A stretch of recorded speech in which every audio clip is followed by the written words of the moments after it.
There was once a boy named Fredrick. Now, Fredrick was a nice boy. He was born in the West and had two amazing friends, Joe and Cowboy Curb. He always went out on a walk with his dog named Cat. But one day, he went out with Cat for a walk in the capital city, Westford. He went in a back alleyway, and then some bad guys came. They're from the West End Bandit Gang. Their names are Snake, Frenzy, and Drift. They came to rob Fredrick, but Fredrick was a 9-year-old who hadn't yet gotten contacted by the rich Nigerian prince, so he was still broke. But because he was broke, they took Fredrick's dog. Fredrick that day coming back from home was devastated. And any dentist could tell you that their toothpaste has a 9 out of 10 approval rate from doctors.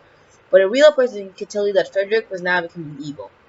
It would take some time, but eventually Fredrick will become an evil monster, and no one stopped him.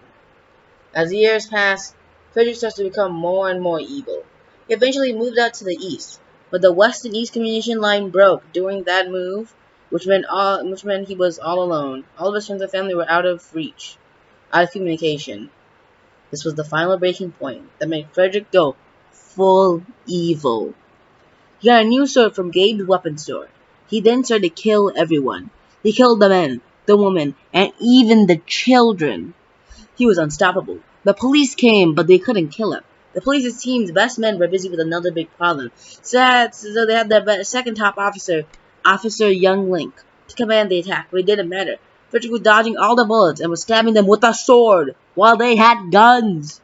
He was unstoppable. The police claimed that Fredrick was a hacker and he was hacking, but Fredrick said no, L, and easy, and left to kill more.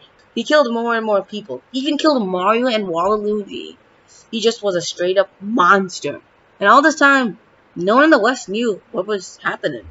But one man somehow did. His name was Joe.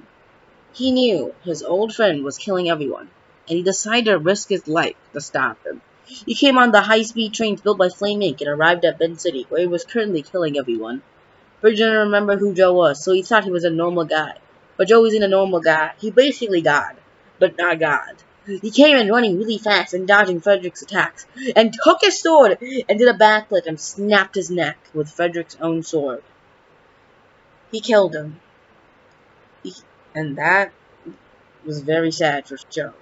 Joe felt bad for killing his old friend, but he knew he had to do it. Fredrick was buried at the cemetery near the garden. It was a happy day for almost everyone in the East, but not for some people. And with that, Joe became a hero of the world. And that's the tale of Fredrick the Murderer. No, and easy.